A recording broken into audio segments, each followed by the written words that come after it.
सृष्टि हेला लघुचाप बढ़िला भय पुणी अक्टोबर रे बात्या करिबो तांडव। अक्टोबर 29 ओडिशा रे बात्यार भय। 1999 मसीहा बात्या ठारू बळी जीव एही बात्या।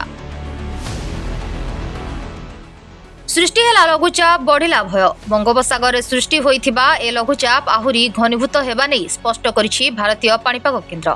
तेबे बात्या मास अक्टोबर शेष आड़कू सृष्ट ए लघुचाप केउ रूप नेब बात्या आणिब कि ताकू नेई आशंका रहिछि।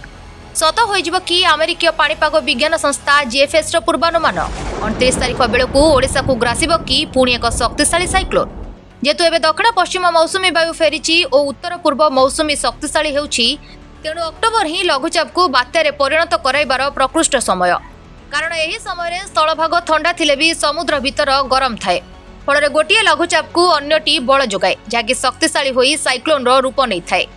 कारण पूर्वर अमेरिकीय पाणीपाग संस्था जीएफएस यूरोपीय ECMWF मॉडल इंडिकेशन ठीक एही दिग को जाउछि। पाणीपाग विशेषज्ञ शरद साहूंकर कहवा कथा मॉडल कहूछि अधिक घनीभूत होई अति बेसी रे बात्या रूप नहीं पारे। बड़ आकार रे नहेले भी छोट धरणर बात्या हेबा थय बोली से कहिसंती। हेले एने आईएमडी कोनोसी स्पष्ट सूचना देइनी। तेबे अक्टोबर शेष होई नथिबारु एबे भी भय रहिछि। काहेकि से अक्टोबर 29 तारिख 1999 महाबात्या भय एबे भी मनरे रहिछि। Bureau report ETV Odisha live.